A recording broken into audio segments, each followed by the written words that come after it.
Si deux couchent ensemble, ils auront chaud.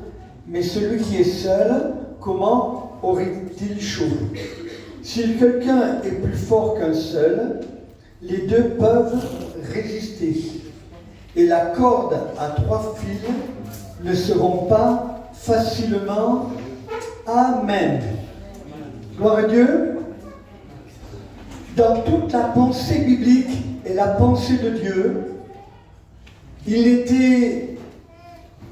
Dieu a fait un constat que l'homme ne pouvait pas vivre seul, mais qu'il lui fallait une aide. Amen. Et que tous les deux étaient semblables. Amen. Et nous savons qu'ils vivaient en parfaite harmonie dans le jardin d'Éden. Et que le péché est intervenu. Et à cause du péché, il est marqué dans le texte, Dieu dit à la femme, tes désirs se porteront vers ton mari, mais ton mari dominera sur toi. C'est à ce moment-là que la domination du mari est venue sur la femme, à cause du péché. Amen. Maintenant, nous sommes dans le temps de la grâce, et nos péchés ont été effacés. Amen. Et maintenant, on revient à ce qui est le départ, c'est-à-dire que nous devons être, Dieu nous a donné une aide. Amen. Vous êtes d'accord avec cela? Notre femme est une aide. Alors, gloire à Dieu. Et le problème, j'étudiais dernièrement, et encore en venant là, sur la responsabilité. Toute la Bible parle de la responsabilité. Et que tu le veuilles ou pas, l'homme est responsable de son foyer. Amen. Ça veut dire quoi être responsable? D'après vous? Allez, vous pouvez parler, je ne vous gênerai pas. Mais pas vous, c'est quoi être responsable? Amen. Très bien. Tu auras un bon point à la fin. Vigilant. Être vigilant. Assumer. Gloire à Dieu. C'est ça être responsable. C'est s'engager. Quand on fait un acte, on est responsable de l'acte qu'on fait. Excusez-moi, vous avez voulu vous marier. J'ai voulu me marier. À partir du moment où j'ai décidé de me marier, je deviens responsable du foyer que Dieu me donne.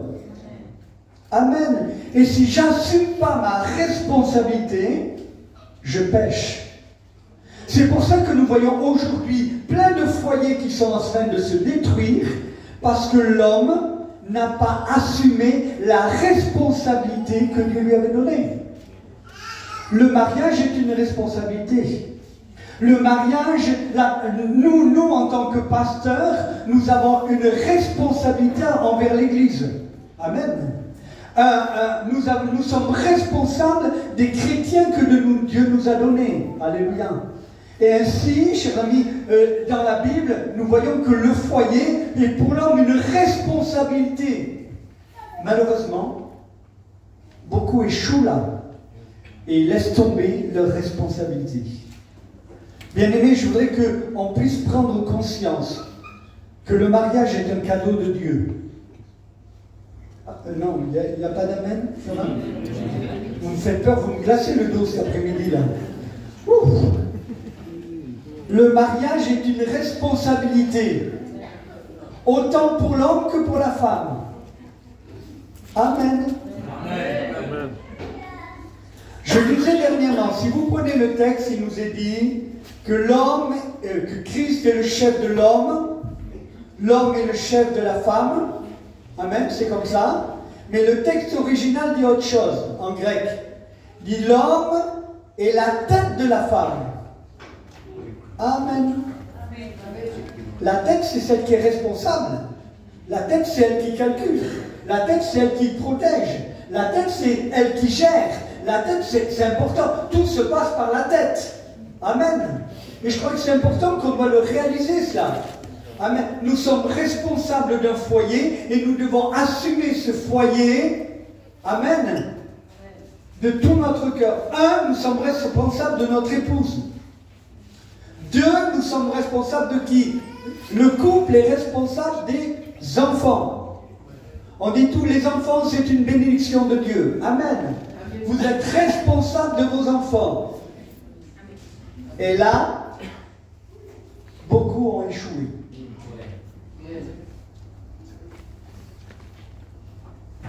Combien de parents pleurent parce que les enfants ne sont pas au Seigneur? Nous avons échoué dans notre responsabilité de ce que Dieu nous a donné. Tu veux des enfants? Assume. Je parle aux chrétiens, je ne parle pas aux inconvertis, je parle aux chrétiens. Tu veux des enfants? Assume. Amen. Nous vivons dans une société, on en parlait à table, où vraiment même la responsabilité du salut de l'enfant vient de plus en plus tôt.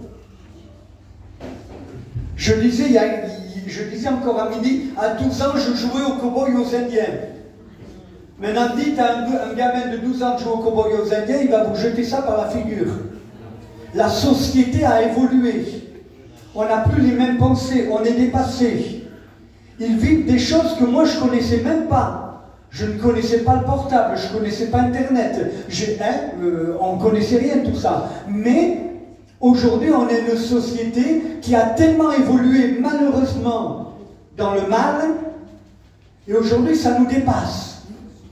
Et aujourd'hui, de plus en plus jeune, l'enfant sait faire la différence entre le bien et le mal.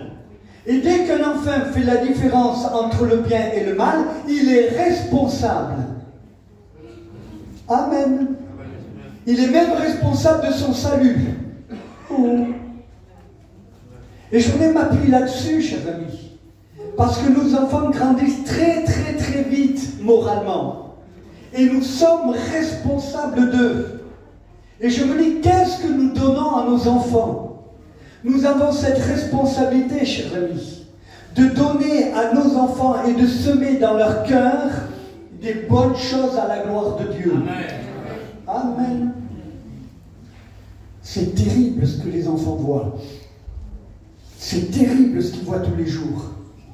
C'est terrible aujourd'hui. Et bien aimés, nous avons besoin là de prier pour nos enfants plus que jamais et demander que Dieu les sauve le plus tôt possible. Et non pas dire, il faut qu'il fasse son expérience. Non, non, non, non, non, non, non.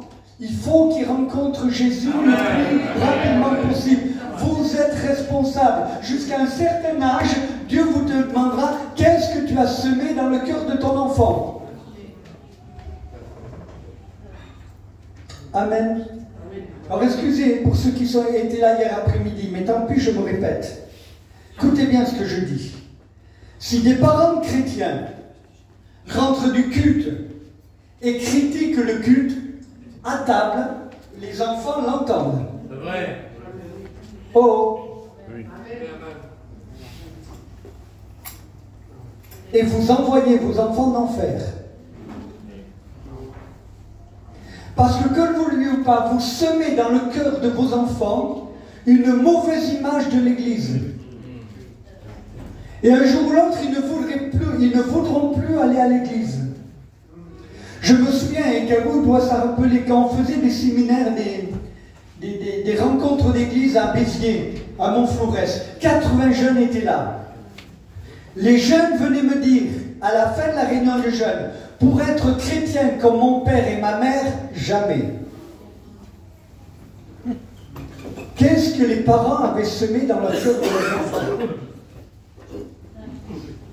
Quelle image vous avez laissée de l'Église, des pasteurs, à vos enfants?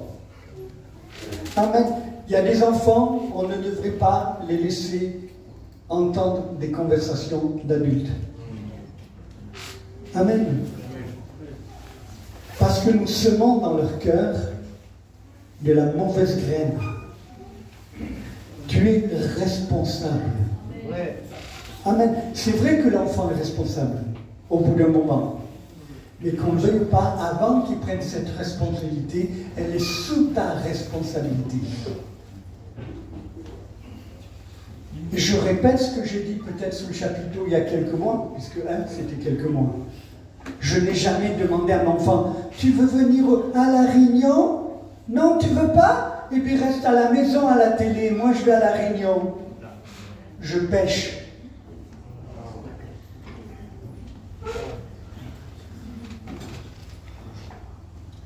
Tu le laisses là pour te débarrasser avec le portable.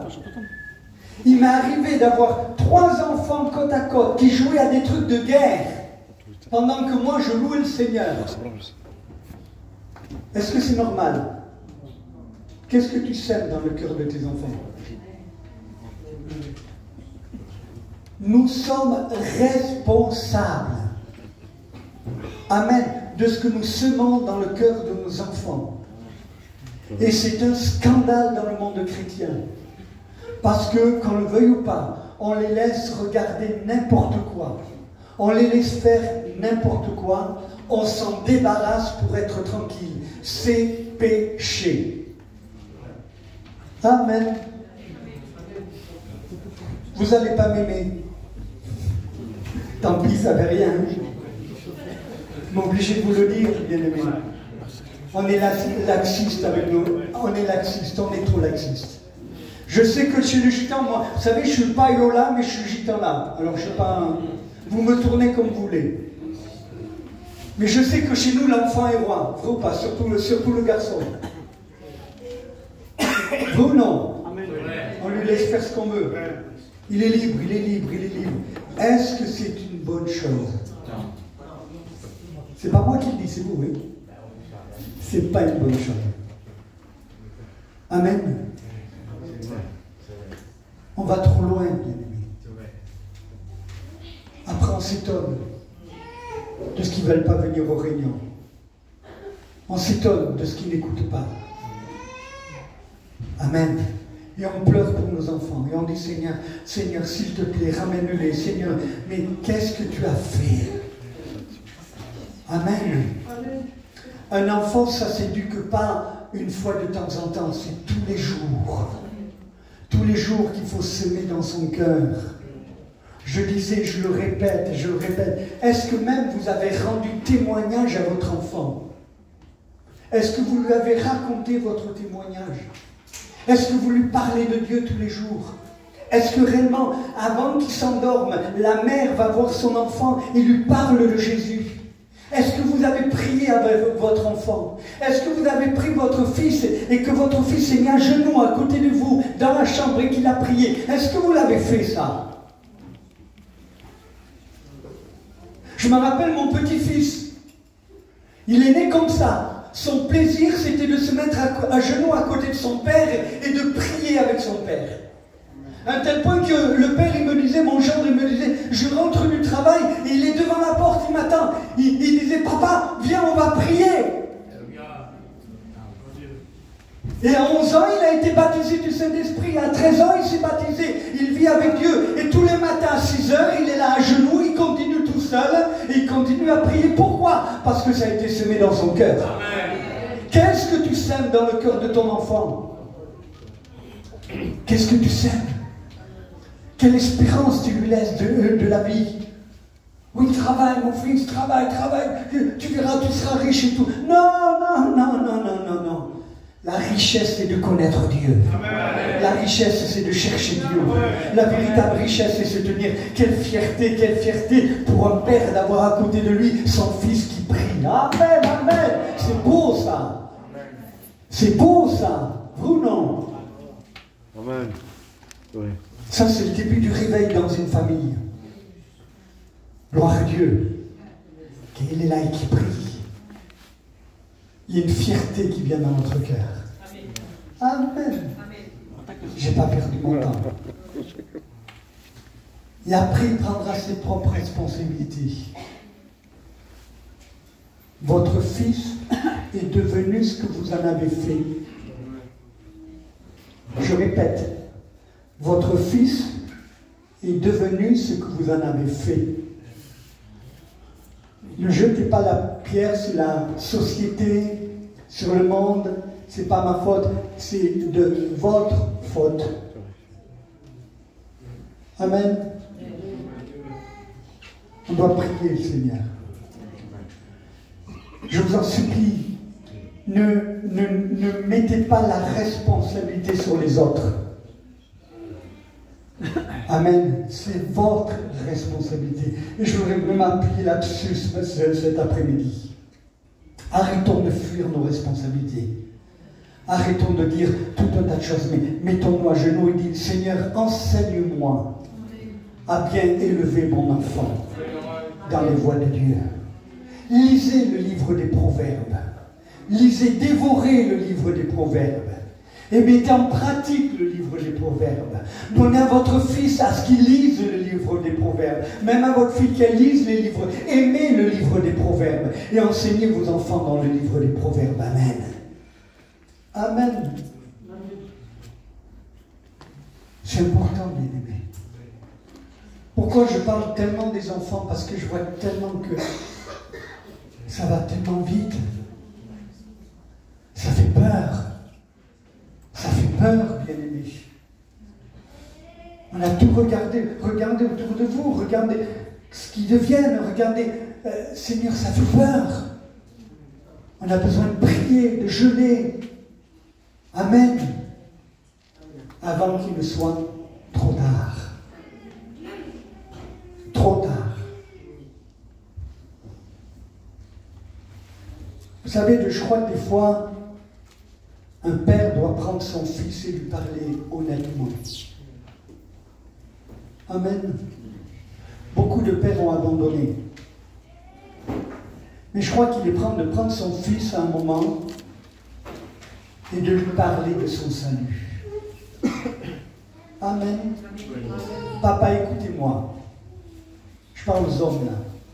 Vous allez vous eu des enfants, vous êtes chrétiens, vous devez prendre votre fils face à face, tout seul, et lui parler de son salut. Amen. Maman, vous devez prendre votre fille face à face et de lui parler de son salut. Amen. C'est notre responsabilité devant Dieu. Gloire à Dieu. Il ne pourra pas dire « je ne savais pas ». Amen. On croit qu'il faut qu'il se convertisse beaucoup plus tard. Mais il a le temps de se convertir. Mais c'est diabolique cette parole. Il a le temps de se convertir. Mais ça va pas ou quoi? Faut qu'il grandisse. Ça va pas le plus tôt. J'ai connu, je disais ça hier je crois, hein, j'ai connu des gamins se convertir à 5 ans, 5 ans, convaincus de péché. Ils sont devenus serviteurs de Dieu. 5 ans. J'en ai vu à 5 ans qui ont vu Jésus. Amen. Et nous on dit, non, tu verras, plus tard tu te convertiras. C'est quoi ce travail? C'est quoi ce langage dans notre bouche? Bien-aimé, parle du salut à ton fils. Mets-le en face de ses responsabilités. Mon enfant, maintenant tu es assez grand, tu as 10 ans, 11 ans, tu es assez grand, tu sais ce qui est bien et ce qui est mal. Et dis-lui comment toi tu t'es converti. Et dis-lui que tu regrettes de ne pas t'être converti plus tôt. Et dis-lui surtout de ne pas faire comme toi, que tu n'étais pas un modèle à cette époque. Mais dis-lui que maintenant, tu veux lui montrer que tu es un modèle pour Dieu. Amen. Et les mamans, pareil avec les filles. Alléluia. Pourquoi? Parce qu'il faut que nos enfants soient sauvés. Ta première responsabilité, c'est ton foyer. Ta première église, c'est ton foyer. Amen. Amen. Je disais un témoignage il n'y a pas longtemps et je le répète, je l'ai dit hier après-midi, mais je le répète. Je arrive à l'église où j'étais et je vais rencontrer un foyer qui n'allait pas du tout. Lui n'avait plus de travail, ils n'avaient plus de voiture, la maison ils ne pouvaient plus la payer. C'était une catastrophe totale et l'aîné des fils partait à la dérive. Et il me parle de tous ces problèmes et moi, je ne sais pas quoi dire. Et pendant qu'il me parle, je prie le Seigneur et je dis, Seigneur, donne-moi la pensée pour vraiment les aider. Je pensais à moi-même, je disais, je vais faire une offrande avec l'église et ça va leur faire un peu de sous. Mais quand j'ai vu la grandeur de la misère, j'ai dit, c'est pas 300, 400 ou 500 euros qui va les aider. Et d'un seul coup, une pensée est venue dans mon cœur. Dis-lui de rétablir l'autel dans sa maison. Amen. Qu'est-ce que ça veut dire ça, Seigneur? Il m'a fait penser, parle-lui du culte familial. Waouh! J'ai réuni, je l'ai appelé à lui, sa femme, ils étaient autour de la table avec un ancien qui m'accompagnait. Je lui ai dit, écoute-moi, à partir de ce soir, tu vas réunir ta famille autour de la table, tu vas lire la Bible et vous allez prier. Et vous allez le faire tous les soirs. Le premier soir, ça durait un quart d'heure, le deuxième, une demi-heure, le troisième, 3/4 d'heure. Et de plus en plus, ils ont commencé à prendre goût. Le père a commencé à ouvrir la Bible devant les enfants et à lire la Bible. Ils ont commencé à prier. Les enfants ont commencé à prier, à prendre goût à la prière. Au bout un mois, la maison a été vendue, il a trouvé du travail, il a trouvé une voiture et le fils s'est converti. Pourquoi? Parce qu'ils ont rétabli l'autel. Amen. S'il y a du malheur dans notre maison, ne vous plaignez pas, c'est votre responsabilité. C'est votre responsabilité, les frères. Amen. Rétablissez l'autel. Rétablissez l'autel. Même s'il y a une chose qui vous gêne et qui doit être virée, virez-la. Je ne vais pas citer le nom. Mais virez-la. Si ça prend trop de place dans la maison, virez-la. Et rétablissez l'autel.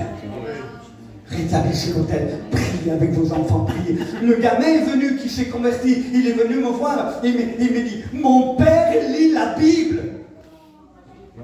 Il a été bouleversé de voir l'image de son père debout à la table qui lisait la Bible. Il dit, mon papa, mon père, il lit la Bible. Il était fier de son père. C'est devenu un exemple pour lui. Nous sommes responsables. Bien-aimés, nous sommes responsables. Arrêtons de jouer avec la vie de nos enfants. Nous sommes en train de leur mettre des revolvers entre les mains. Oh, le portable est un revolver. Vous le tuez, vous le tuez.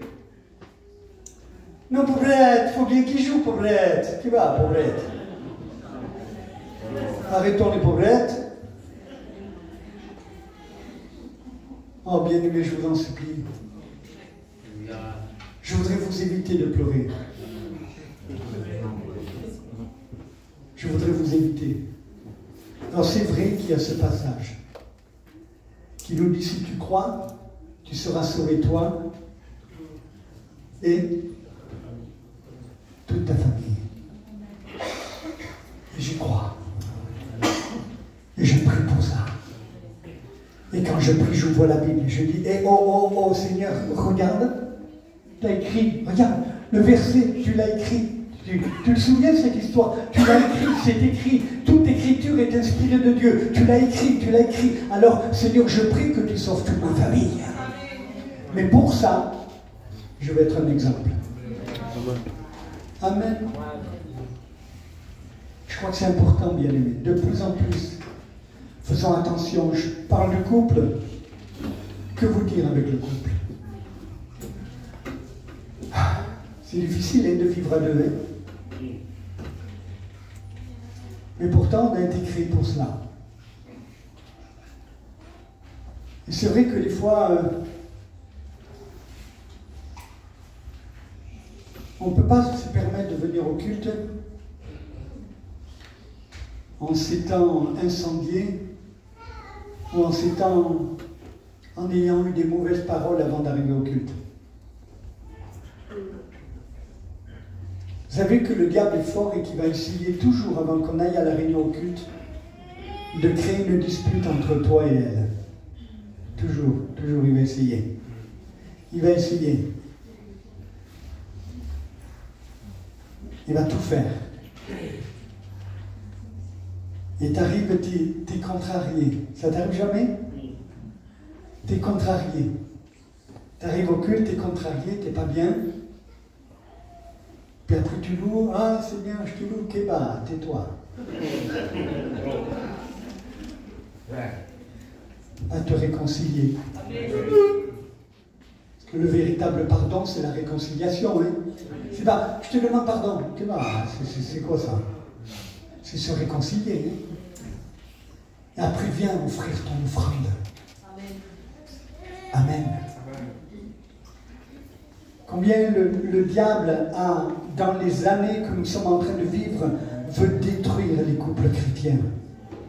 Il veut tout faire. Alors, il a des 100 000 stratèges pour essayer de détruire votre couple. Et des fois, il y a des disputes, vous dites rien, mais qui laissent des traces dans le cœur. Je vais même plus loin. Il y a des couples qui sont ensemble, mais dans leur cœur, ils sont divorcés. Ils jouent le jeu. Ils ne vont pas partir. Ils ne vont pas partir. Ils sont gitans, ils ne vont pas partir. Ils ont des enfants, ils ne vont pas partir là. Comment c'est possible? Alors ils vivent avec. Ils font semblant.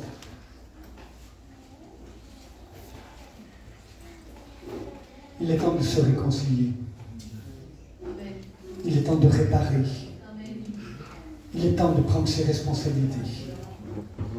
Il est temps d'aller chercher son épouse et de demander pardon à Jésus. Il est temps de dire, ma femme, on va rétablir l'autel. Ma femme, on va rétablir. Ou la femme va chercher son mari. Marie, excuse-moi, on ne peut pas rester comme ça. On va rétablir l'autel. Non seulement pour les enfants, mais pour nous aussi. On va rétablir. Depuis quand tu n'as pas prié avec ta femme? Depuis quand tu n'as pas prié? Depuis quand? Est-ce que vous avez encore honte de prier avec votre femme ou votre mari? Non, c'est fini ça. C'était autrefois ça, vous n'avez plus honte maintenant. Vous n'êtes pas là, je suis quand même. Oh! Je vais me faire tuer. Mais c'est bon de rétablir l'autel dans la maison. Je vous en supplie, prenez décision. Prenez vos responsabilités. Il en va de la vie de votre foyer. Il en va de la vie de vos enfants. Soyez responsables. Seigneur, tu m'as confié un foyer. Tu m'as confié les enfants. Je veux être un modèle. Et je veux tout faire pour que tout marche bien. Alléluia. Et la femme, tu m'as donné à être mariée avec cet homme et je veux être unie à lui réellement de tout mon cœur et je veux être une aide. Je veux le pousser à la prière. Amen. Gloire à Dieu.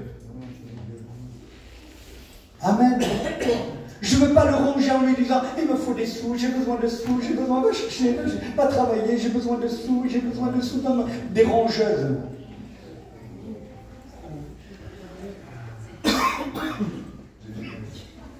Amen.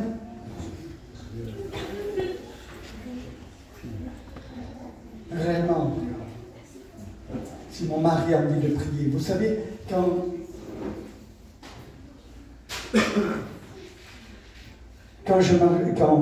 au début, quand on avait les filles à la maison, souvent quand j'étudiais ou quand j'étais dans ma chambre, prier, ma femme disait, chut, papa il prie. Et elle savait qu'à ce moment-là, il fallait qu'elle fasse doucement. Et ça leur est resté dans leur cœur. Ils ont grandi avec ça. Et quand elles ont eu 15-16 ans, elles sont enfermées dans leur chambre. Et ma femme me disait, chut, ta fille elle prie. Oh! J'étais fier. J'étais fier. Je me baladais comme ça, je bombais le torse, j'étais fier. J'étais fier. J'étais fier. Alléluia, j'étais fier. Waouh! Amen. Vrai ou pas? Amen. Pourquoi? C'est ça qu'il nous faut, bien aimé. C'est ça qu'il nous faut. Elles m'ont raconté des témoignages, je n'ai pas le temps de vous les raconter cet après-midi, mais elles ont vu des choses extraordinaires. Elles ont fait des expériences extraordinaires. Elles ont vu la gloire de Dieu. Amen. Je vous raconte juste une expérience, une de mes filles, la plus jeune. Allez, la plus jeune. La plus petite. La plus petite était très belle. Elle est toujours très belle, c'est ma fille.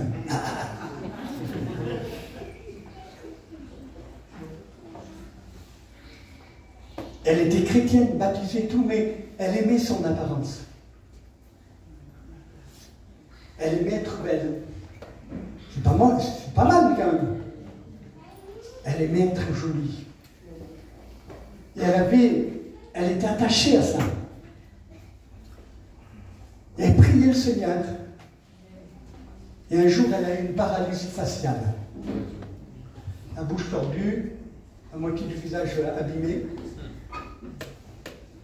Et le Seigneur lui a parlé. Il lui dit, tu vois ton apparence? Si je veux, je peux la transformer comme je veux. Ne reste pas attaché à ton apparence. Elle a demandé pardon à Jésus.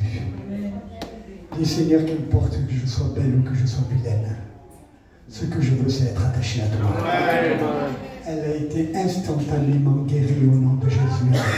Alléluia! Que son nom soit béni. Pourquoi? Parce qu'elle a vu. Elle a vu au travers de ses parents. Amen. Leur vie qu'ils avaient. Et je crois que c'est et mes filles réunies, les 4 filles réunies, nous disent toujours, nous avons été impressionnés par votre façon de vivre avec le Seigneur. Et ça nous a donné envie de vivre les mêmes choses. Là encore, j'ai bombé le torse et j'ai dit, c'est mes filles, alléluia. Amen. Quel héritage vous laissez à vos enfants? Quel héritage vous leur laissez? Est-ce que vous leur donnez envie? Amen. Je vous promets devant le Seigneur et je ne mens pas.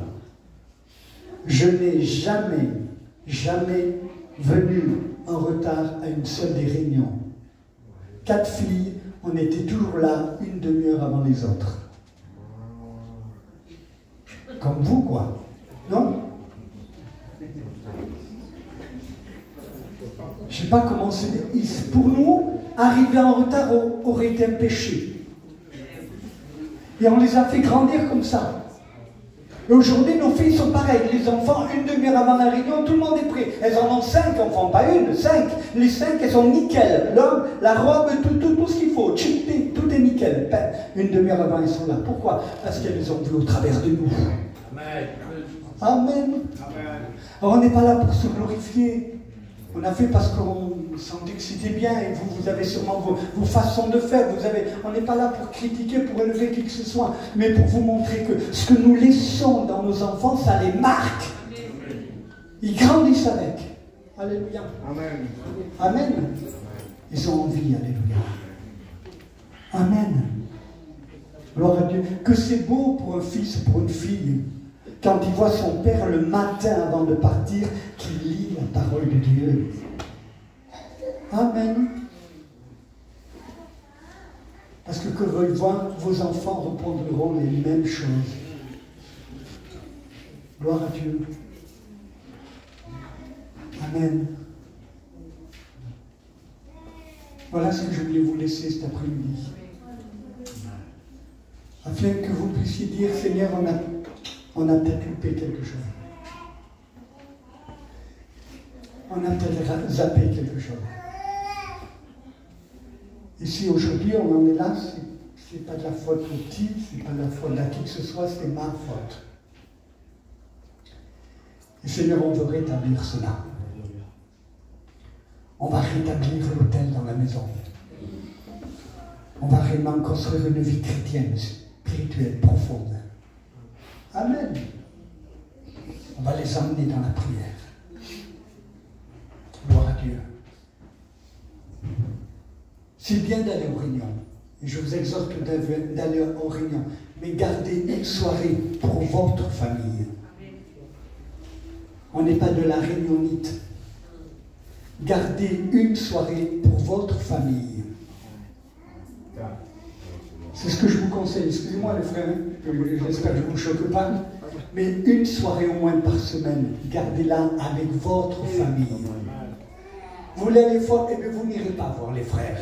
Oh, ça va vous manquer. Tant pis, ça fait rien. Et soyez responsables de votre famille. Amen. Et passez un moment de prière avec votre famille. Et lisez la Bible avec votre famille. Et expliquez aux enfants avec votre façon de faire. Expliquez, parlez à vos enfants. C'est important. Amen. Alors cet après-midi, prenez des décisions. Amen. Au lieu de dire, oh, ce soir je suis fatigué. Je vais mettre sur le canapé, allumer le machin là. Puis je passe un moment devant The Voice. Je ne sais pas pourquoi je dis The Voice. Ou devant autre chose. Ouais, c'est vrai, je passe un moment. Non, non. Viens ici ma femme, viens ici les enfants. On va se mettre autour de la table, on va ouvrir la Bible et je vais vous parler de Jésus. Alléluia! Je vais vous parler de Jésus. Amen. Gloire à Dieu. Vous avez compris le Seigneur. Je ne veux pas aller plus loin. Maintenant, c'est vos responsabilités. C'est plus la mienne. Mais ce que j'avais à dire ce matin, cet après-midi, c'est pas grand-chose, mais ce que j'avais à dire, c'est peut-être pas votre façon de penser, tant pis, moi c'est la mienne. Mais je vous exhorte à mettre en pratique la parole de Dieu. Amen. Et tu dis, mais ça ne sert à rien, ils n'écoutent rien. La Bible dit, sème ton pain à la surface des eaux et avec le temps tu le retrouveras. Ce que vous avez dit est semé dans le cœur de vos enfants à l'âge de 20 ans, 30 ans, ils s'en rappelleront toujours. Amen. Évitez toutes les conversations d'adultes devant vos enfants. Elles n'ont pas à entendre certaines conversations. Amen. Mais les petits comprennent qui va. Hein? Aujourd'hui, non, ils comprennent. Aujourd'hui, ils comprennent. Amen. On prie le Seigneur.